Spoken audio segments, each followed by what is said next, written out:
Good morning, students. This is lecture number 6, vectors, and today we are discussing the doubts of practice paper 1 and 2. My staff must have given practice paper 1 complete printed solution, practice paper 2 also complete printed solution. Please maintain a proper file to put all this data over there, and don't mix up the files of physics and chemistry and bio. Physics like exclusive support.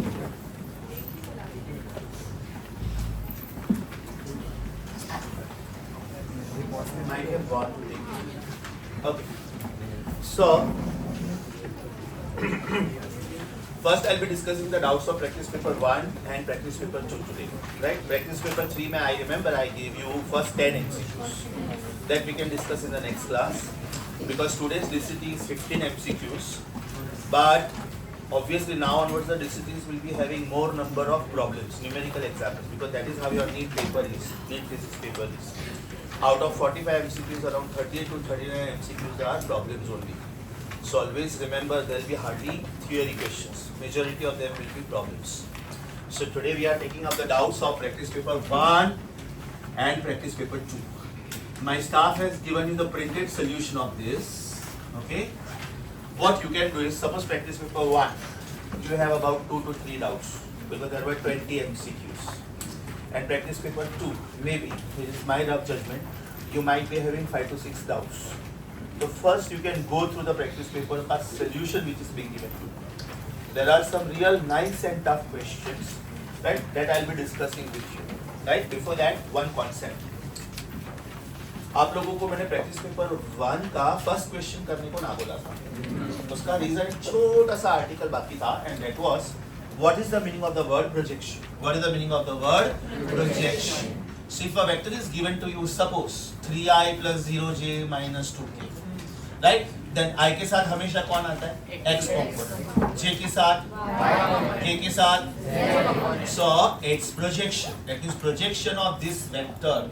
If this is the vector, then its projection on x-axis is its x coordinate. Y-axis is its y coordinate. And z-axis is its z coordinate. अपना practice paper 1 का first question मैंने ना बोला था करने को, इसलिए ना बोला था क्योंकि ये कॉन्सेप्ट बाकी था. अब आप प्रैक्टिस पेपर 1 पे जाओ please, page number 73. Page number 76, sorry. They have asked you the projection of this vector along y-axis. Check करो. Is it in xz plane? That means its y component is 0. So its projection on y-axis is 0. बराबर? तो उसका बेटा आपका answer हो जाएगा 0. ये part आप लोगों को हैंड रिटन नोट्स में ऐड करना. हैंड रिटन नोट्स में पेज रुको दोनों पहले मैं साथ में एक्सप्लेन कर देता हूँ. राइट? पेज नंबर 17 में हाफ पेज ब्लैंक है. हाँ? थोड़ा उधर बेटा स्मॉल हैंड राइटिंग में लिखना, बिकॉज बीच में जहाँ पे भी ऐसे कुछ कॉन्सेप्ट्स आएंगे which I feel I wanted to add, I will need to add them. अगर कोई स्पेस नहीं बचा, no problem. You can write it on a loose sheet and later you can staple it. But make sure that you are stapling it with handwritten notes, because that is the literature which you need to study again and again before giving the exams. By the way, your Sunday exam का schedule is come on the group. It is going to start from 6th of July. Right? So your first exam is going to be physics plus 29th के बदले 1 week delay हुआ है, because we did not get the center. Schools भी चालू हो जाते हैं ना जून में, तो they just requested us कि sir if you can delay it just by 1 week. हाँ? So by 1 week the examination scheme is postponed. Projection of vector समझा बेटा? Next one. Very good question. ये एक में 3 क्वेश्चंस हैं. क्वेश्चन ध्यान से सुनना. How many minimum number of vectors are required if you want the final answer to be a null vector, if you want the final answer to be a zero vector. Usually they ask question on this topic in reference with forces. ये body है, ये इसके ऊपर force apply कर रहा है, और मैं भी इसके ऊपर फोर्स अप्लाई कर रहा हूँ, और मैं बोल रहा हूँ कि ये बॉडी मूव नहीं हो रहा है. This body is at rest. So how many minimum forces are required? 2. अब suppose मैं powerful हूँ, तो ये इसको support करता है. तो I am applying 5 Newton on my side, but he was capable to apply 3 Newton only. कुछ बच्चों को sheets नहीं मिला. तुम लोग नहीं थे उसकी. 1 और 2 रखो, दोनों रखो. सो अगर बेटा मैंने 5 न्यूटन अप्लाई किया but he was 3 newton only, so he will take support of 2 newton, right? That means now 3, तो minimum 2 we if we are equal and opposite. ये बात समझा बेटा? Now the language is very very important. In the question if the word is collinear then minimum 2, we were on the same page. If the word is coplanar but non-collinear, ध्यान से सुनो बेटा, collinear vectors are always coplanar, right? But coplanar vectors need not be collinear. और एक बात ध्यान से सुनो, ये दोनों तो पक्का कोप्लेनार है, आपको पता है, ये भी पक्का कोप्लेनार है। इसको मैं कोलिनियर बना सकता था, इसको मैं चाहूँ तो भी कोलिनियर नहीं बना सकता, उनके बीच में कोई ना कोई तो एंगल आएगा। और एक बात, अगर एक वेक्टर बेटा ये प्लेन में, हाँ ध्यान से सुनो, 2 वेक्टर्स को मैं हमेशा कोप्लेनर बना सकता हूँ। एक वेक्टर ये प्लेन में और एक वेक्टर बाजू के वॉल पे, वो वीडियो में आएगा नहीं इसलिए मैं वहां तक जा नहीं रहा हूँ। कम है बेटा, ठीक है, बुक एंड कम आउट।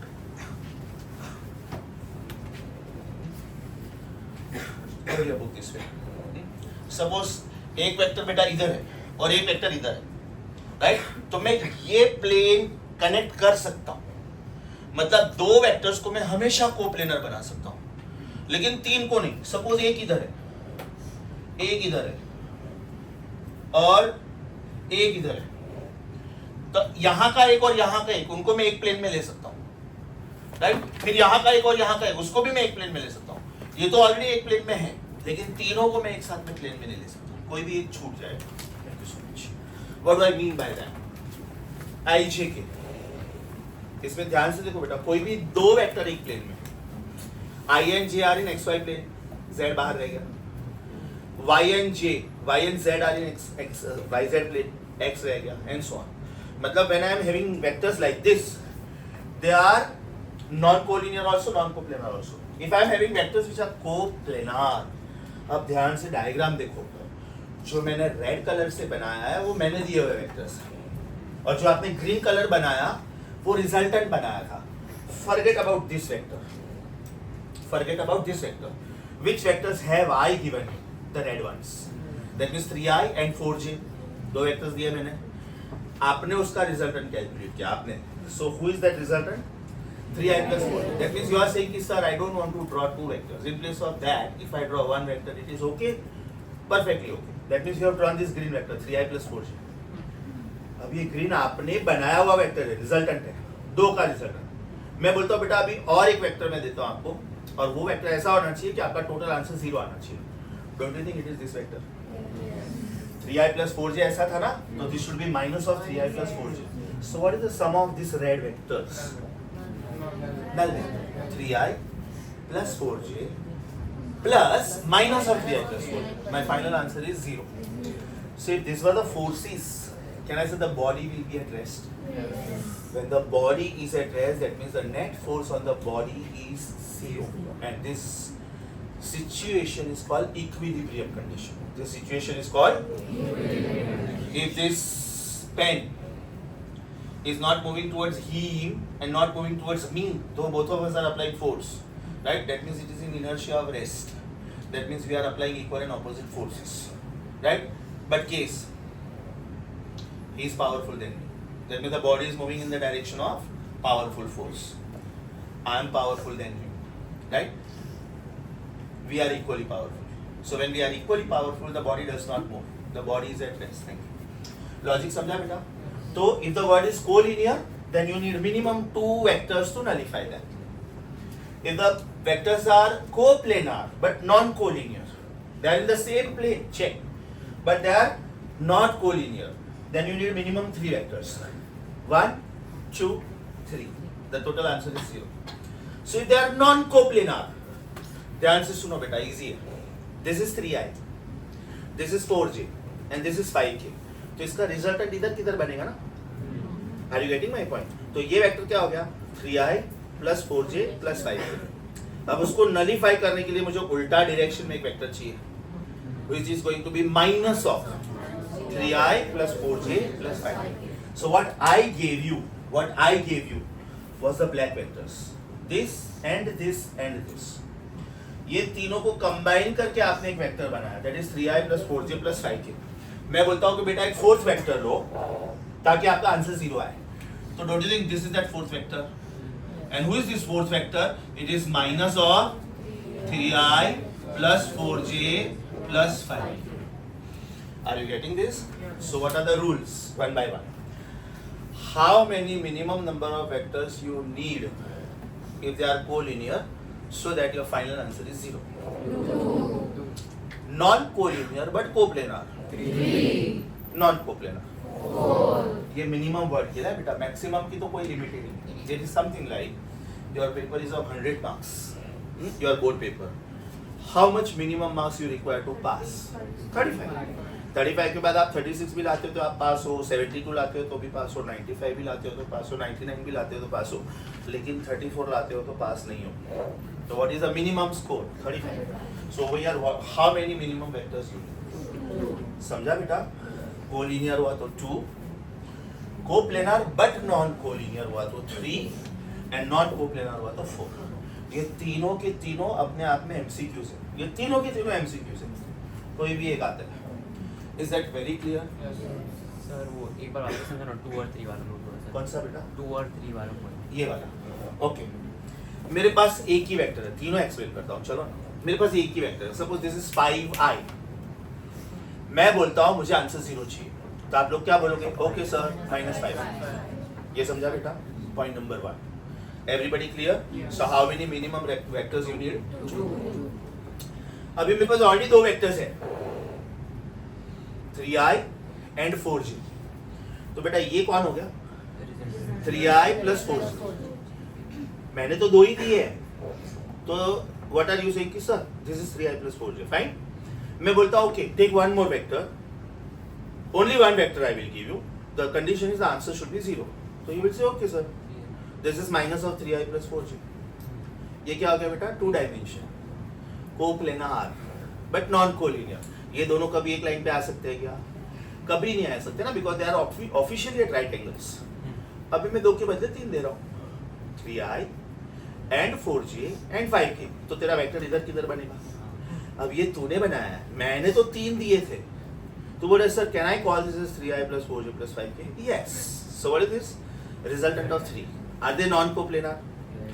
अब मैं बोलता हूँ कि बेटा और एक वेक्टर ले ले, लेकिन मुझे फाइनल आंसर 0 चाहिए. तो तूने क्या किया? पहले ये तीनों को कंबाइन किया, उसका रिजल्टेंट निकाला. अब तू बोलता है कि सर मैं उसका नेगेटिव वेक्टर ले रहा हूँ. बराबर. Super sure? ये पूरा कंटेंट समझा आप लोगों को? Sir, is resultant vector imaginary or is it real? Real. So, sir, why Example doesn't देता. it count? Why you are taking the final as your answer? Best example in practical life. Very good question is asked. कैटापुट का game देखा है बेटा? ऐसा Y shape होता है, right? और यहाँ पे एक रबर बैंड होता है, और यहाँ पे हम लोग स्टोन रखते हैं, stone, right? Now you are pulling that. So when you pull it, your stone is somewhere over here. Your stone, this is vector number 1, vector number 2, and your stone is somewhere over here. So when you leave it, the stone neither goes this way nor goes this way. It goes along this direction. मतलब बेटा मैंने तो 2 forces दिए थे, 1 and 2, right? लेकिन वो जाता है एक ही डायरेक्शन. ऐसा पत्थर टूट के 2 डायरेक्शन में नहीं जाता है. So this is the best practical life example. Are you getting this? मतलब वो रियल वेक्टर है. मतलब सपोज मुझे ये 2 वेक्टर नहीं बनाना है, मैं ऐसे बोलता हूँ कि ये दोनों का रोल एक ही वेक्टर प्ले करना चाहिए. Then this is that vector, right? Pseudo vector is the one which you can't make it only, but real vector is the one which you can make it. Logic समझा बेटा? Sure? आप लोग ये पूरा part copy करोगे page 17 पे. Video pause please. एक last चीज. हाँ. ये थोड़ा सेली है but This is very nicely used in war also. Okay? ये टाइप के प्रॉब्लम्स है काइनेमेटिकल इक्वेशन में. ये बेटा प्लेन जा रहा है, and the speed of the plane is 5 max speed. Max speed सुना है आप लोगों ने? 1 मैक्स स्पीड का मतलब होता है speed of sound, which is 330 meters per second approximately 1100 kilometers per hour. हाँ, ईरान भी कोई छोटा मोटा कंट्री नहीं है. They have got the fighter jets which go with the speed of 11 to 13 max speed. Max speed, right? तो बेटा बहुत पावरफुल स्पीड से जाते हो, इतना स्पीड में मिसाइल जाता है. Means your anti ballistic missiles can not stop it only, उतना पावरफुल, राइट? अभी यहाँ से बेटा बॉम्ब रिलीज करना है, लेकिन ये बॉम्ब तो ऐसे जाना चाहिए ना, राइट? तो प्लेन ऐसे जा रहा है, मतलब जो प्लेन का स्पीड है वो बॉम्ब का भी स्पीड है, मतलब ये एक वेलोसिटी वेक्टर हुआ, लेकिन बॉम्ब को गिरना है नीचे, तो ये दूसरा वेलोसिटी वेक्टर हुआ। तो बॉम्ब इधर भी नहीं गिरता है, इधर भी नहीं जाता है, इधर गिरता है। मतलब अगर यहाँ का कोई टारगेट उड़ाना है ना, right? Suppose this is Fordow mountain in Iran, और इसके GBU-57 मिसाइल को इसको उड़ाना है, तो बॉम्ब इधर से रिलीज करना शुरू करेगा, क्योंकि उनके पास एग्जैक्ट कोऑर्डिनेट्स है कि कौन से कोऑर्डिनेट्स पे है। तो यहाँ से बॉम्ब रिलीज करना शुरू हुआ, ये फाइटर प्लेन का स्पीड था, बॉम्ब इधर भी नहीं गिरेगा, इधर भी नहीं जाएगा, बॉम्ब इधर गिरेगा। So this is moving on the resultant. So this is velocity vector number 1, this is velocity vector number 2। Bomb neither goes this way nor goes this way, bomb goes on the resultant velocity vector, right? मतलब अगर fighter jet जा रहा है और मुझे इसको इधर उड़ाना है, बॉम्ब इधर मारना है, तो मैं बॉम्ब यहाँ से रिलीज करूंगा। इसको डर लगता है बॉम्ब मेरे पे तो नहीं गिरेगा, नहीं, ये बॉम्ब ऐसे गिरेगा, इसके ऊपर गिरेगा। लॉजिक समझा? तो रिजल्टेंट वेक्टर का तो बेटा इनफाइनाइटली मेनी एप्लीकेशंस है प्रैक्टिकल लाइफ में, इनफाइनाइटली। अगर ये परफेक्ट कोऑर्डिनेट्स नहीं हुआ ना, अगर फाइटर प्लेन के पास, तो पता चला उड़ाना था कुछ, उड़ा दिया कुछ और। इराक का जब वॉर हुआ था ना, इराक, सद्दाम हुसैन को जब उड़ाना था, तो Saddam Hussein deliberately made some artificial tents, एकदम इसको इसका पैलेस जैसा शेप दिया था, और टेंट बना होगा 1 लाख रुपए का। यूएस का मिसाइल आया, उसको पैलेस समझ के उड़ा दिया। मिसाइल का कॉस्ट था 1 करोड़, और उससे 50,000 का झोपड़ा उड़ाया, और सद्दाम हुसैन का पैलेस किधर और ही था। Same was done at the time of Osama bin Laden also. Osama bin Laden world के लिए टेररिस्ट होगा, लेकिन अपनी कंट्री के लिए वो हीरो था। अजमल कसाब अपने लिए यू नो विलन, लेकिन अपनी कंट्री के लिए हीरो है। अपनी कंट्री के सोल्जर्स दूसरे कंट्री के लिए विलन है, ऑब्वियसली। जैसे no, he was a brilliant civil engineer. Osama bin Laden himself was a brilliant engineer. He constructed some bunkers in Iraq to protect himself from the missile attack. They were brilliant people, and they were patriotic for their own country, obviously. तो बेटा इसका तो जबरदस्त application है, parallelogram law.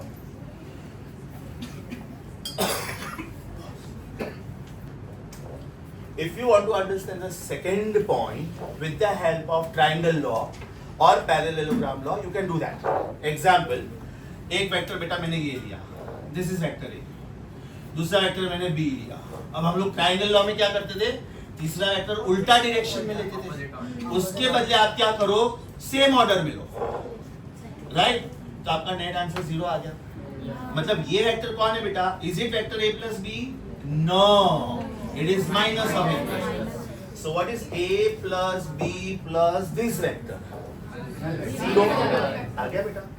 How many coplanar but non-collinear vectors you need? Perfect, very good. ये भी copy हो गया। Now one by one. I am starting with the doubts of practice paper. Practice paper 1. आपके पास फिलहाल solution है practice paper 1 का। Please let me know honestly. How many doubts did you come across? मेरे हिसाब से 15th question में सबको doubt होगा।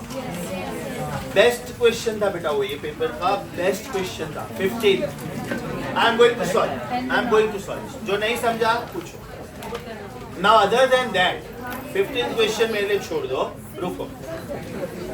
रुको बेटा रुको। 15th क्वेश्चन मैं कर रहा हूँ बोर्ड पे, आपके पास पूरा प्रैक्टिस पेपर 1 का solution. By chance, if you have any other doubt, then 15, because 15 is really nice and tough. Then please check. After going through the solution, are you able to understand?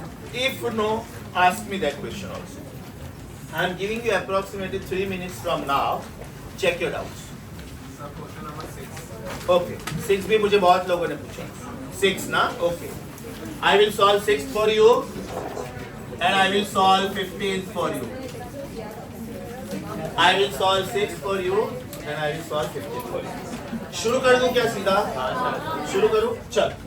Keep the solution aside. Your focus should be only on the question. Are you in practice paper 1? Question number 1 to 5 सब समझा बेटा? 1 मैंने ना बोला था, but now we have done it. Give me the answer. 0. Okay, चल. Question number 6 here a doubt. A hall is having the dimensions 10 meter by 12 meter by 14 meter. A fly starting from one corner of it to the other corner of it.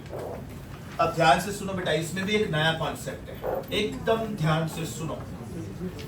If suppose this is the room and if these are the walls and the ceiling and the floor, how many faces are there in this room? 6. 1, 2, 3, 4, 5, 6. Right? Let me call this as A, B, C, D, E, F, G, H. Okay? अब इसमें बेटा दो चीजें हैं. One is called face diagonal. One is called face diagonal. आप कोई भी एक कॉर्नर से शुरू करो और सेम लाइन के कॉर्नर पे नहीं जाने का, सामने वाले कॉर्नर पे जाने का. Join this. This is called face diagonal. This is called face diagonal.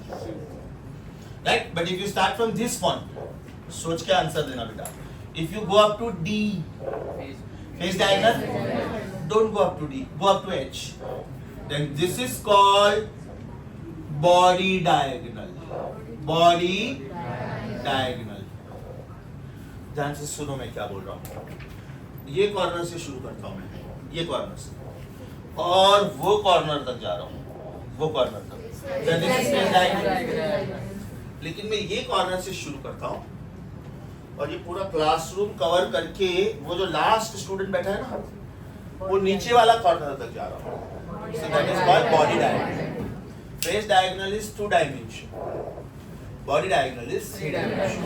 इसका आंसर लिखना है ना बेटा, तो ये आएगा root of x square plus y square, या तो root of y square plus z square, या तो root of x square plus z square, क्योंकि आप कौन सा फेस ले रहे हो उसके ऊपर डिपेंड है. बट जब आप बॉडी डायगोनल लोगे तो उसका आंसर आएगा root of x square plus y square plus z square. Now this problem is I think 10 meter by 12 meter by 14 meter. So what is the vector? Is it 10i plus 12j plus 14k? So what is the size of this vector? Square root of 10 square plus 12 square plus 14 square. That means it is square root of 100 plus 144 plus 196. ये आता है बेटा root of 440. अब एकदम ध्यान से सुनो. That means this is very close to root of 441. मतलब मेरा ऑफिशियल आंसर 21 के आसपास होना चाहिए था. Since not given, the rule says since not given, the next nearest answer is 20. The next nearest answer is it is something like your NEET paper is 720 marks. So what is your dream score? Obviously 720 or 720. But that is not given as option. So what is the next best score? 760. 760. Because आपने 180 में से 179 question solve किए और आपके सबके सब correct है. अब एक क्वेश्चन में आपको डाउट है, तो नाउ यू हैव 2 ऑप्शंस. या तो रिस्क ले लो, सॉल्व करो, राइट हो गया तो फुल मार्क्स आ जाएगा, और या तो छोड़ दो because you really did not know the question. So it is better to get 0 rather than getting -1. So after 720, which is the next best score? 760. उसके बाद का next score 750. Because आपने एक attempt किया, आपने रिस्क लिया कि भाई राइट आ गया तो यार फुल 720 भी तो मिलेगा ना, रॉन्ग गया तो क्या 0 तो वैसे भी मिलना था. 1 मार्क का रिस्क है ना, -1 मिलेगा, तो you took risk, right? And you went wrong. So now you are getting 715. Logic समझा बेटा? सो द रूल सेज, ये नीट का भी रूल है, सीईटी का भी रूल है, जेडब्ल्यूई का भी रूल है. When you don't get the exact answer, select the next best. Select the next best. तो आपका ऑफिशियल आंसर होना चाहिए था 21 के आसपास, लेकिन वो है ही नहीं ऑप्शन में, तो आंसर इज 20. ये आर्ग्यूमेंट समझा आपको? आपको अभी जो सोल्यूशन मिला ना, प्रिंटेड सोल्यूशन, मुझे नहीं पता उसमें ये स्टाइल में दिया है, सिर्फ आंसर है ना. तो आप ये कमेंट लिखो बेटा उधर, क्योंकि आप कंफ्यूज हो जाओगे सर 20 तो मैच ही नहीं हो रहा है. आप ये कमेंट लिखो. आपका आंसर आ रहा है root of 440, which is ideally closer to 21, but they have not given you the option of 21. So the next best answer is 20. Sir? Yeah. Correct. Sir? This is the best. बोल बेटा. Diametrically क्या होता है? हाँ वो wrong word है, thank you for pointing out. वो diametrically word wrong है बेटा, डायगनली होना चाहिए। डायमेट्रिक वर्ड आता है सर्कल में। वेक्टर में एक बहुत प्यारा सा क्वेश्चन है, when we move to assignment 4 ना, उसमें ये क्वेश्चन है, ध्यान से सुनो। This is earth ball, this is earth ball, there is a plane flying at some height and this plane is going to diametrically opposite point. यहाँ पे diametrically बराबर है, तो उसमें लोग दो क्वेश्चन पूछते हैं कि what is the distance covered by the plane and what is the displacement of the plane. Distance covered is pi r, सोचो बिकॉज इसने आधा सर्कल खत्म किया, but displacement is 2r because that is the diameter. Logic समझा बेटा? So diagonally word होना चाहिए, thank you so much. Diametrically word wrong है, चेंज किया आपने? क्वेश्चन नंबर 6 में the word diametrically is wrong, it should have been diagonally। अच्छा ये फेस डायगोनल, बॉडी डायगोनल समझा सबको? Have you added this somewhere? Please do that. If no, please do that. I am waiting for you.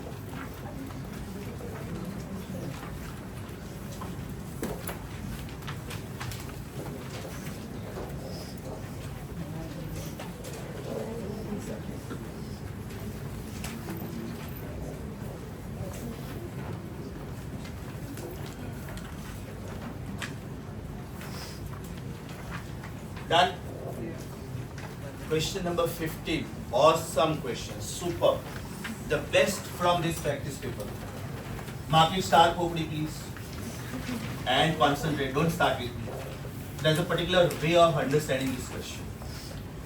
Have they given you first option as 10, 10, 10?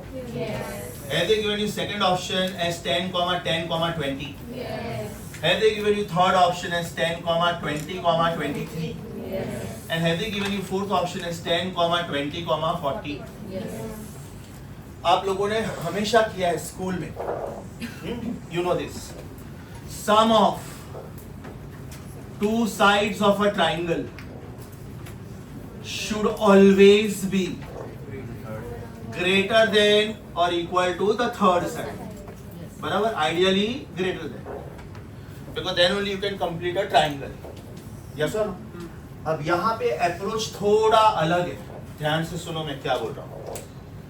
मेरे पास 3 vectors हैं and I think they are representing the forces. Am I right? Yes. They are representing the forces. उन्होंने ये पूछा है कि the resultant cannot be 0 for what combination? The resultant cannot be 0 for what combination? Now check. Select any two and ignore the third one for the time being. The third one for the time being. For the time being. अब ये third one कौन सा वाला छोड़ने का वो important है, the maximum value. कौन सा वाला छोड़ देने का? The maximum value. That means it is the longest side of the triangle. तो इसमें बेटा मैक्सिमम ये है, ये तीनों में से। इसमें मैक्सिमम ये है, इसमें मैक्सिमम ये है, बराबर? मतलब मैंने मैक्सिमम वाला वैल्यू को इग्नोर किया फॉर द टाइम बिंग। अब इसमें तीनों सेम है, तो आपकी मर्जी, जो छोड़ना है छोड़ दो, कोई भी एक को छोड़ना है। You to select a pair, no? तो मैंने ये छोड़ दिया, तो ये मैंने यहाँ पे स्टार मार्क किया, उसका मतलब समझा आपको? What is the meaning of star mark? The answer is following this rule. 3 में से मैंने एक फोर्थ छोड़ दिया, 2 को लिया मैंने। Yes sir? अभी मेरा रूल क्या था? What was the rule of resultant? The resultant force should lie between sum and difference. The resultant force should lie between the resultant force should lie between yes or no? यहाँ पे you are taking this two, तो इन लोगों का difference हो गया 0, सम हो गया 20। ये दोनों का डिफरेंस हो गया 0, सम हो गया 20। ये दोनों का डिफरेंस हो गया 10, सम हो गया 30। ये दोनों का डिफरेंस हो गया 10, सम हो गया 30। Now check. Can I say this 10 belongs to this range? जो आपने थर्ड छोड़ दिया था वो चेक करो कि ये रेंज में वो बैठता है कि नहीं बैठता है। Is this also part of this range? Yes. Was this part of this range? Is this part of this range? Yes. But this is not. Following, not following, because 40 cannot lie between 10 and 30. That means the last triangle will be a wrong triangle. आप दो side लो, एक scale लेने का 10 और 20 का side जैसे बनाना है बनाओ, नो प्रॉब्लम। तीसरा साइड जब आप 40 बनाने जाओगे ना, वो कंप्लीट ट्रायंगल बनेगा ही, कभी भी नहीं बनेगा। Is that very clear? Very very intelligent question. ध्यान से सुनो बेटा, वापिस क्या किया मैंने। आई हैव गॉट 3 फोर्सेस, मैंने कोई भी एक फोर्स छोड़ देना है, या तो मैं ऐसे बोल सकता हूँ कि मैंने कोई भी एक पैर लेना है, कोई भी एक पैर। तो कौन सा फोर्स छोड़ने का ideally? Largest one, because that is going to be the resultant, the third side of the triangle, बराबर। तो मैंने इसमें 3 है खाली, बस इसमें एक को छोड़ दिया, इसमें मैक्सिमम वाले को छोड़ दिया, इसमें मैक्सिमम वाले को छोड़ दिया, इसमें मैक्सिमम वाले को छोड़ दिया, बाकी बचा 2 फोर्सेस। वो 2 फोर्सेस के साथ में क्या करूंगा? रेंज ढूंढूंगा। Range means my answer should lie between some different. तो इसका रेंज क्या हो गया? My answer should be between 0 and 20. 10 belongs to that. My answer should lie between 0 and 20. 20 belongs to this. My answer should lie between 10 and 30. 23 belongs to that. My answer should lie between 10 and 30. 40 cannot belong to that. 40 cannot. So the last pair, the last combination of forces will not give me the answer 0. You know what does this mean? इसमें body rest पे हो सकता है, इसमें भी body rest पे हो सकता है, इसमें भी बॉडी रेस्ट पे हो सकता है, लेकिन इसमें बॉडी रेस्ट पे होगा ही नहीं, because my force is going to be some non zero number. और इसका तो बेटा प्रैक्टिकल लाइफ बेस्ट एग्जांपल है, आपके सामने है ये example. When 3 forces are equal, the best example in practical life is fan. ये आपका फैन है, ये एक ब्लेड है, फिर ये दूसरा ब्लेड है, ये दूसरा ब्लेड है, और ये तीसरा ब्लेड है। कभी भी बेटा कोई भी फैन देखना, कभी भी ब्लेड्स का साइज इक्वल होगा हमेशा, और उनका स्पेसिंग भी इक्वल होगा। ये एंगल 120 होगा, ये एंगल 120 होगा, ये एंगल 120 होगा। अब इसका एक्सप्लेनेशन सुनो, क्या सुपर एक्सप्लेनेशन है इसका। आपने ये एक वेक्टर लिया, हाँ ध्यान से सुनो, और आपने ये एक वेक्टर लिया। What is the angle between these two vectors? 120. Very good. तो उसका रिजल्टेंट इधर बनेगा, बराबर। माइंड यू, ये वेक्टर नंबर 1 था, ये वेक्टर नंबर 2 है। थर्ड ब्लेड तो अभी तक मैंने लिया ही नहीं, तो ये रिजल्टेंट ऑफ 1 and 2 हुआ। अब मैं जब थर्ड वेक्टर लूंगा तो ये इसका एग्जैक्ट ऑपोजिट होगा, और इक्वल एंड ऑपोजिट होगा, मतलब यहाँ पे answer 0। Therefore the net force is 0। अब ये 3 में से कोई भी एक ब्लेड का साइज चेंज कर दो, ये फैन ऐसे नहीं घूमेगा, ऐसे ऐसे ऐसे टर्बुलेंस में घूमेगा, राइट। या तो ये फैन जब घूमता है ना, बीच में कोई रॉड या कुछ डाल के ना, कोई भी एक ब्लेड का शेप चेंज कर दो, it will not throw proper air, right. या तो फिर 2 ब्लेड के बीच का एंगल 90 रखो, और बाकी के 2 ब्लेड के बीच का एंगल चेंज कर दो, तो भी ये बराबर नहीं घूमेगा। तो सोचो, जब फ्लाइट उड़ता है उसका इक्विलिब्रियम एकदम परफेक्ट रखना पड़ता है। अहमदाबाद का अभी जो हुआ ना, उसमें बेटा बहुत सारी चीज़ें होती है। ये जब एक्सीडेंट होता है तब हमको समझ में आता है कि क्या क्या पॉसिबिलिटीज़ की वजह से एक्सीडेंट हुआ होगा। लैंड गियर अंदर चला जाना चाहिए when the flight takes off, इसका इंक्लिनेशन एकदम बराबर होना चाहिए। अब ये प्लेन एकदम लोडेड होता है, अबाउट 300 पैसेंजर्स। आप एवरेज पैसेंजर का वेट भी गिनो ना, अगर 60, तो भी वो 18,000 किलोग्राम के आसपास होगा, प्लस प्लेन का खुद का वेट, प्लस आपका लगेज है उसके अंदर, राइट। वो सारा वेट ऐड करोगे ना, तो प्लेन का जो एंटी ग्रेविटी इफेक्ट है वो वेट से पावरफुल होना चाहिए, अदरवाइज हैवीनेस की वजह से वो प्लेन उड़ेगा ही। Are you getting this? वो ब्लेड में भी जब आप देखोगे ना, टेक ऑफ के टाइम पे टेक ऑफ, तो उसमें एक एक एंगल पे वो ब्लेड के विंग के अंदर से ना वो बाहर आता है, that is called Bernoulli's theorem. मतलब एयर जब आपको अपोज करेगा तो अपोजिंग फोर्स में भी कैसे जाने का, that is controlled by the blades. अभी आपका प्लेन क्लाउड में चला गया, टर्बुलेंस आता है ना, that time the pilot announces kindly fasten the seat belts and all the crew members go back to your seats. No serving of water, no serving of tea. Please don't use the washroom because that time your plane is going in turbulence, right? तो pilot भी उसको time पे control नहीं कर सकता है, right? But they can see through the clouds using infrared sensors. That is called seeing through the clouds. क्योंकि नहीं तो आपको पता ही नहीं, आपका visibility 0 है, right? But the best part of this is your planes are normally flying at the height of about 35-36 feet above the sea level. उतनी height पे पूरे वर्ल्ड में कोई माउंटेन नहीं है। The highest is mount Everest 29,048 feet. तो आपका plane जब उड़ता है ना, एक पर्टिकुलर हाइट पे जाने के बाद पायलट उसको बिंदास ऑटो पायलट मोड पे छोड़ सकता है, means pilot need not control, आराम से कॉफी पिएगा, न्यूज़पेपर पढ़ेगा, because it is on auto pilot mode. Simple reason, वहाँ पे कोई बर्ड नहीं आ सकता है, बर्ड ही मर जाएगा. वहाँ पे उतना हाइट पे कोई माउंटेन ही नहीं है, मतलब आपका माउंटेन से टकराना भी पॉसिबल नहीं है. Is that clear? So attaining proper height is very very important. Now ये तो अपना नॉर्मल पैसेंजर प्लेन हो गया. सोचो राफेल में, फाइटर जेट्स में, इसमें क्या टेक्नोलॉजी यूज होता होगा. Bloody you should not be caught by radars. You have to fight with the enemy without the enemy knowing that you are going to fight them. Trump ने क्या किया? 2 week के बाद जवाब दूंगा कि आई विल सपोर्ट इजराइल और no.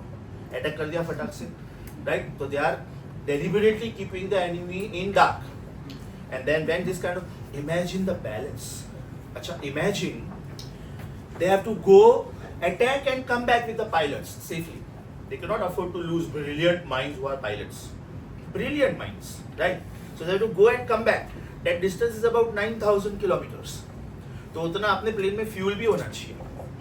That means they will keep a fuel of which can give you non-stop flight of about 12,000 kilometers. क्योंकि अगर हम लोग उधर गए, वहाँ के एनिमी को पता चल गया उनका फाइटर प्लेन है, वो अपने को चेस कर रहा है, तो अपने को थोड़ा टाइम पास करके आना पड़ेगा. फ्यूल कम पड़ गया तो गए काम से. So this kind of fighter planes, they have got support in sky also. There are some special planes which are called refueling planes. हवा में पेट्रोल भरते हो तो प्लेन मेन प्लेन के नीचे आएगा. Imagine what level of technology, which is highest, मतलब masterpiece of physics and maths you can say. The pilots have to be brilliant students of physics and maths. So they have to know all these controls. Logic समझा बेटा? दूसरा इसका best example है Mercedes का symbol. ये Mercedes car का symbol है बेटा, बराबर? This is vector number 1, this is vector number 2 and this is vector number 3. अब इसके पीछे का डिजाइन लोगों को सब अलग है, लेकिन इसका पीछे का जो फिजिक्स माइंड है ना, दैट इज दिस कि our cars are most stable even at high speeds. ये जो ब्रांड लोग जब अपनी पब्लिसिटी करते हैं ना, एक ही टैगलाइन होता है बेटा, वो लोग ज्यादा अपने बारे में लिखते नहीं. कुछ अच्छा हो जाए, कुछ मीठा हो जाए, सीधा दिमाग में आता है ना, Cadbury. It's a big brand, yes और नो? जिंदगी के साथ भी, जिंदगी के बाद भी, फटाक से आया ना दिमाग में, बराबर ना? दाग अच्छे हैं,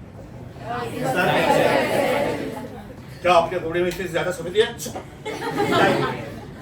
तो ये टैगलाइन होते हैं. Means you have to talk about your product not by writing the essay. It should just be one line, and to make that one line they spend crores of rupees. If you have got that brilliant thought in your mind, and if you give that tagline to the company, and if they like it, means you are a billionaire. Are you getting this?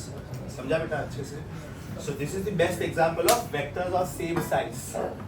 The rule says that if 3 vectors are of same magnitude, 1, 2, 3, and if angle between them is 120, then the net answer at the meeting point of the vectors is null vector. Logic समझा बेटा? This was the finest question of this practice paper. अब वहाँ पे solution में खाली की दे दिया है, बराबर? आपका ये पेज बेटा ब्लैंक है ना, इधर ब्लैंक. इधर आप लिखो detailed solution of question number 15. Detailed solution of question number 15. आपका आंसर है 10, 20, 40. That answer can not be 0. This will, हाँ, ट्रायंगल लॉजिक. परफेक्ट. सर इसमें कर लूँ क्या मैं नोट में? सॉरी, कभी मतलब your wish. My suggestion is इसमें ही करो. Practice paper 2 between 1 and 5. Your doubt is third question. Let me check what it is. Superb question. Superb. Do not start with me, please. Do not start with me. Mark it 5 star. Mark that question 5 star.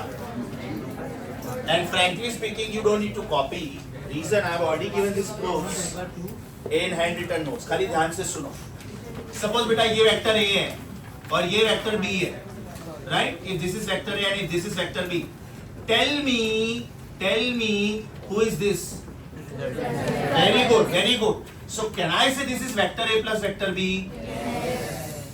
Right? इसका magnitude क्या है? Is it vector A plus vector B का मोड? अगर मैंने ये vector का नाम लिखा तो vector A plus vector B. लेकिन उसके साइज का नाम लिखा तो vector A plus vector B का साइज.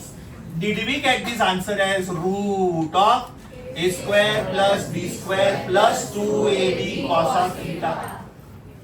तो आपकी क्वेश्चन का जो लेफ्ट हैंड साइड है वो ये हुआ. अब ध्यान से सुनो, मुझे राइट हैंड साइड क्या चाहिए? Vector a minus B. मतलब मुझे a को टच भी नहीं करना है, मुझे b का एग्जैक्टली उल्टा वेक्टर बनाना है. So tell me who is this? Minus B. तो बेटा पैरेललोग्राम अभी नीचे के साइड पे बनाओ. तो ये पैरेललोग्राम का ये डायगोनल कौन बनेगा? सोच के बताओ. Is it vector A plus minus B? क्योंकि आपने ए और बी का रिजल्टेंट नहीं लिया अभी, ए और माइनस बी का रिजल्टेंट. तो अल्टीमेटली तो बेटा ये vector A minus vector B हुआ, बराबर. ये वेक्टर हुआ, इसका साइज बताओ. Size what will be vector of A minus B का size? It is root of A square plus minus B square plus 2a minus B cos theta. उधर B लिया था ना सब जगह पे, उसके बदले क्या लेने का? सो बेटा फाइनली आंसर क्या हो गया? Root of a square plus b square minus 2ab cos theta. तो आज के बाद एकदम सिंपल टेक्निक याद रखने का, एंड दैट टेक्निक इज, अगर इधर प्लस आया तो इधर प्लस आएगा, और अगर इधर माइनस आया तो इधर माइनस आएगा. बाकी सब सेम. समझा कि वापस बोलूं? What is resultant of a plus b? Root of a square plus b square plus 2ab cos theta. What is resultant of vector a minus vector b?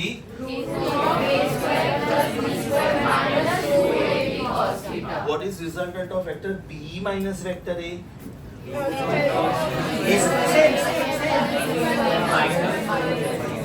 समझा? Same answer.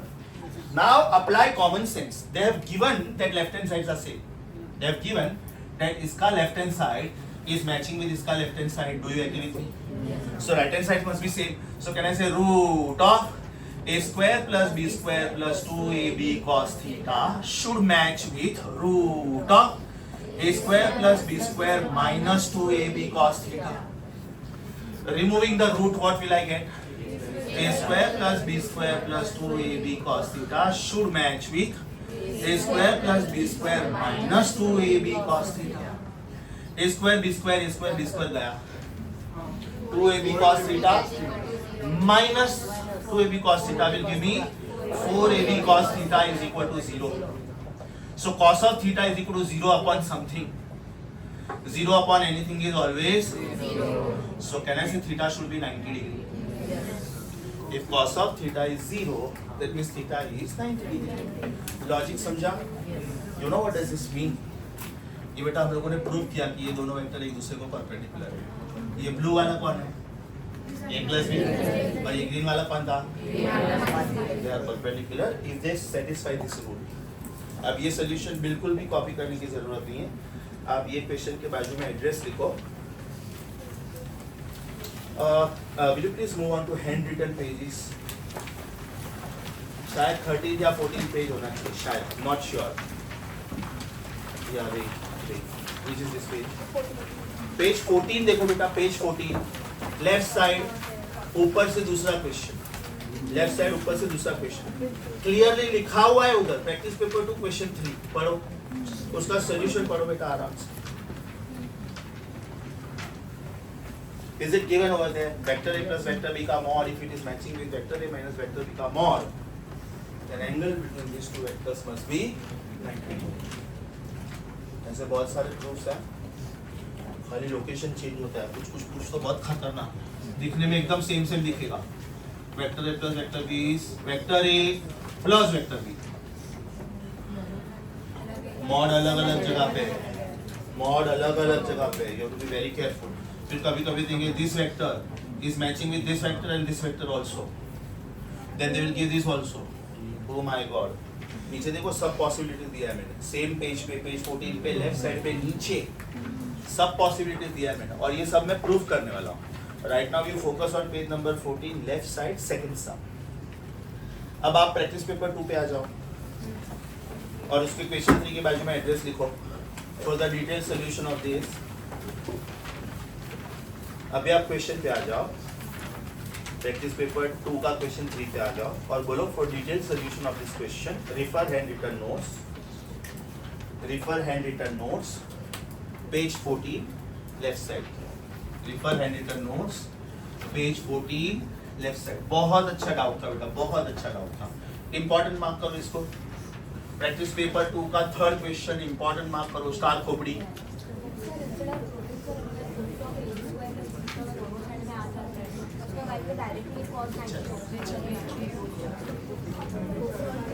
हो गया? 100% no बेटा। See, you are in a learning stage. So as a teacher, it is my duty to tell you how this comes.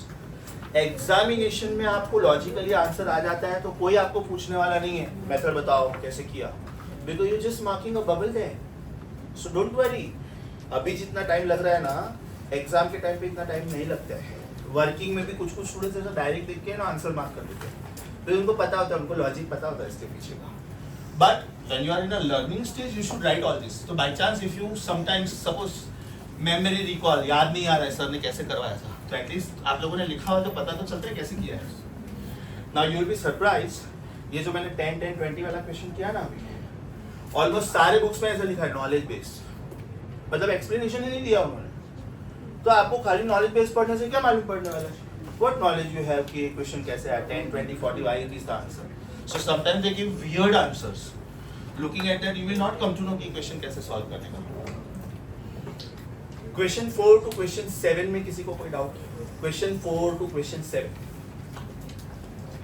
आपके पास इसका complete solution है, exam के time पे ये सब काम में आने वाला है। क्वेश्चन 8 9 में किसी को doubt? 8 and 9 I am sure आप सबका कॉमन डाउट है 10th question and 12th question. मस्त क्वेश्चन, दोनों मस्त क्वेश्चन है, don't start with me please. Question number 10 में ये बोला है कि आपको आइडेंटिफाई करना है कि कौन सा वेक्टर है, right? The vector is 1/√2 times i plus 1/√2 times g, बराबर। अभी आप ऑप्शन देख के डिसाइड करो कि आपकी क्या स्ट्रेटेजी होनी चाहिए। What is the first option? It's a unit, मतलब उसका साइज 1 होना चाहिए।